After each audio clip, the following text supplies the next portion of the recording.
Welcome to the Coaching Book Club podcast, the show that empowers coaches through books. I'm Christy Stuber, and I'm here with my friend Ken McKellar. And today we're talking about The One Thing by Gary Keller. This book is well known in productivity and leadership circles. And while it's not specifically written for coaches, we believe it offers value to the coaching profession, challenges the way we think about priorities, discipline, and how we support meaningful change. And here's what you can expect in this episode.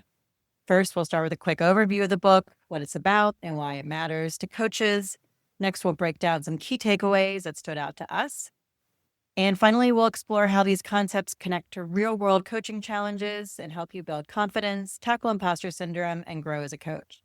Whether you've read this book before or are hearing about it for the first time, you'll leave with actionable tools to strengthen your skills. Let's get started. Hey, Ken, how are you doing today? Hey, shoot. I'm doing good. I'm doing good. How you doing?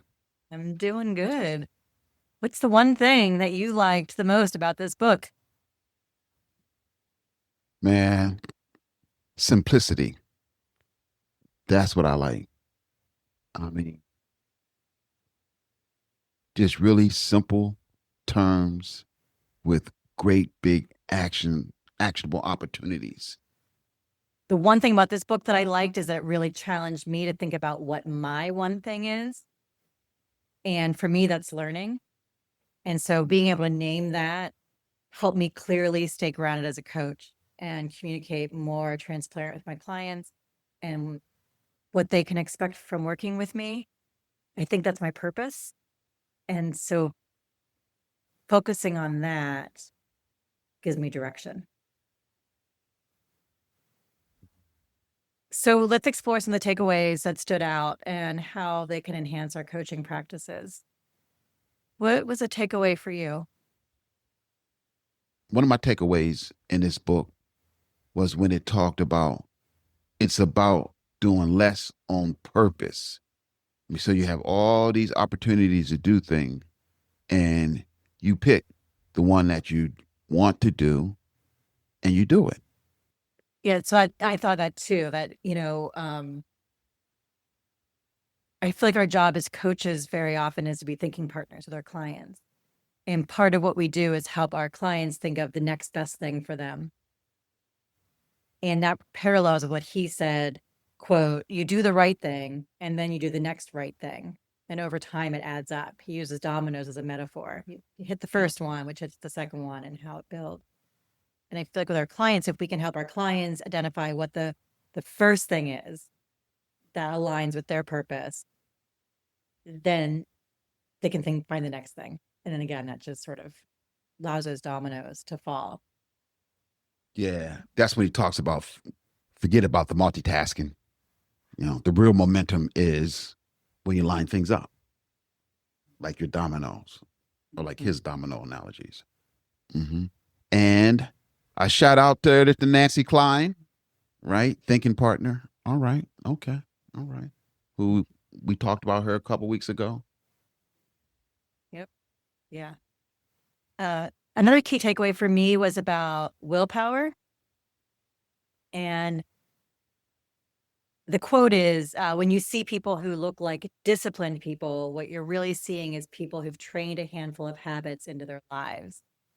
And, I think a lot of people walk around saying, oh, I can just force myself to do this. I can will myself to do this. I think it's part of this Protestant work ethic of our country, maybe, pull yourself up by your bootstraps. And what I liked about what he said is that there is a limit to our willpower, and that many things that we do throughout the day, and he has a list of the things that tax our willpower, um, it diminishes our ability to try something new, and we fall into default habits. So the connection for me is that if I want to build new habits, I need to support myself to not deplete this willpower, that was quote unquote, um, so I don't fall into default habits more readily. I had a supervisor ask me, Ken, how do you start your day? Like, how do you prepare for your day? And I was like, that was a good question. How do I prepare for my day? And a lot of it is starts in the first 5 minutes that I wake up. I scan my day. All right. What is the one thing that I want to happen today? What's the most important thing that needs to happen? You know, got to do that podcast. Got to be ready. Did you read the books? That all that other stuff taken care of? What do you need to do to prepare for that moment? So I'm thinking that right on the pillow, and then I get up and I start, and that takes me to his the whole premise of this book when he talks about what's the one thing I can do such that by doing it, everything else becomes easier or unnecessary. I just think that could be a standard coaching question in and of itself. Mm. I want to just quickly go back to what you said, and then we'll talk about the second part of it. But the first part was, what do you do to prepare? And it connects back to the willpower conversation because I got coached on that recently. I have a family trip coming up. And in my experience, no matter how much you love your family trips can create some tension, some anxiety. It's when I go back and look at the book and look at what he lists of the things that tax your willpower, you know, filtering distractions, suppressing emotion, restraining aggression, maybe doing something you don't enjoy. Those are things that can take a lot of energy. And I, at least in my family, again, I love you family, but I experience a lot of these things. And and so what you said about that 5 minutes to start the day, I need to go into those family times with a plan to um, to fuel myself up because I get depleted otherwise too quickly. And then I fall into my old patterns, my very default nature of being kind of rigid and isolating, which isn't how I want Mhm. to talk with my family. And the second thing you said is about that one question. That one question is the premise of this whole book. What's the one thing I can do that will make things easier, right? To move it forward. Say the question again. What's the one thing I can do such that by doing it, everything else becomes easier or unnecessary? Yeah. Yeah. Like naming the one thing kind of reminds me of like what's important about this for you. That kind of question that we ask when we're contracting. Because I think what he gets at is the one thing that we can name becomes the motivation and Mm-hmm. becomes the driver for that tipping point of those dominoes to move forward. And if we Mm-hmm. can't help our clients dig down to what the one thing really is, right? My experience is there's usually an answer. What's most important about this for you now?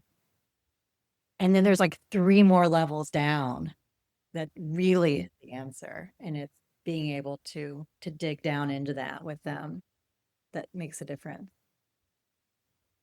Well, even in our own relationships, I'm thinking about some conversations that I had with my 10-year old. I'm 10-year olds, but I'm thinking about one in particular. And I was like, I came in the living room was a mess. They built forts. So you had the all of the blankets from all around the house in their living room where they built a fort. And that's fine. I was part of that fort. I was in there a little bit. I was jamming. I had my television in my fort. But playtime's over. It's time to put that up. So okay, it's time to put that up, and then you guys, I'm going to bed. I'll see you in the morning. So I come down, it's still there. And then I go in the office, I'll do my AM work. I said, you guys knock that fort out because we got some things to do. And I come out, it's still there. Now, at that point, when it comes out there, I'm asking myself, what kind of relationship do I want to have with my child now? What do I want to see on the other side of this? And I mean, I can scream and holler and shout and dance and do the boogaloo danger man, and they'll be upset, we'll be upset, and the whole thing's upset. Or I can handle it differently in a way that involves them, or in a way that, hey, what is the one thing that I can say or do now that everything else will be unnecessary or less?